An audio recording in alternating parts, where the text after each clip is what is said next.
નમસ્કાર દર્શક મિત્રો, હું છું રિપોર્ટર યાસીન બાબોર અને આપ જોઈ રહ્યા છો ફતેપુરા લાઈવ।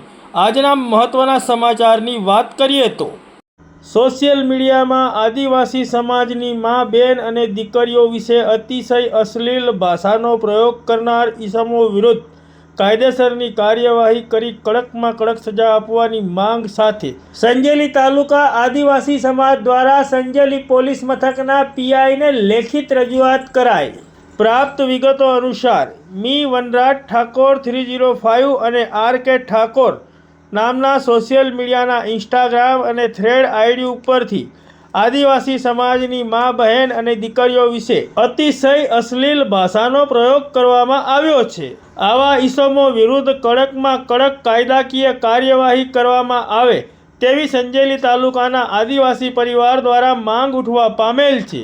આદિવાસી સમાજની મા, દીકરીઓ ઉપર અભદ્ર ટિપ્પણી કરનાર સામે સંજેલીના આદિવાસી સમાજમાં ભારે રોષ જોવા મળી રહ્યો છે, જે અંતર્ગત આજે તારીખ 7 ફેબ્રુઆરી 2025ના રોજ સંજેલી તાલુકા આદિવાસી સમાજ દ્વારા સંજેલી પોલીસ મથકે પીઆઈને લેખિત રજૂઆત કરવામાં આવી છે અને આવા ઈસમો સામે કડકમાં કડક કાયદેસરની કાર્યવાહી કરવાની માંગ કરવામાં આવી છે। તેમજ સંજેલી તાલુકા આદિવાસી સમાજ દ્વારા વધુમાં રજૂઆત કરવામાં આવી છે કે આવા વિકૃત ઈસમો સામે પોલીસ જાતે ફરિયાદી બનીને એટ્રોસિટી એક્ટ 1989 અને BNS 2023 અંતર્ગત કડકમાં કડક કાર્યવાહી કરવા તેમજ આ ઈસમ ફરીથી આવી અભદ્ર ભાષા વાપરવાની કદી ભૂલ ન કરે તે પ્રકારનો જડબે સલાખ દાખલો બેસાડવામાં આવે તેવી માંગ કરી છે। તેમજ જો કાર્યવાહી કરવામાં નહીં આવે તો સંજેલી તાલુકા આદિવાસી સમાજ દ્વારા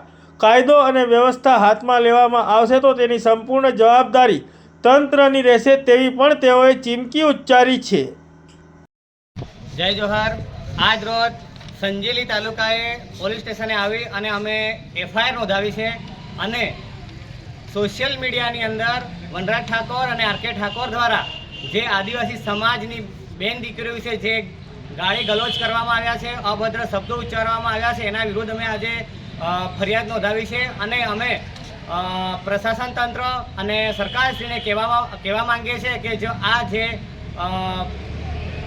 જે બે તત્વો છે એમને જો 7 દિવસની અંદર કડકમાં કડક સજા કરવામાં ના આવે તો અમે સંપૂર્ણ આદિવાસી સમાજ રોડ રસ્તા પર ઉતરીશું, ઉગ્ર આંદોલન કરીશું, જેની સંપૂર્ણ જવાબદારી પ્રશાસન તંત્ર અને સરકારશ્રીની રહેશે।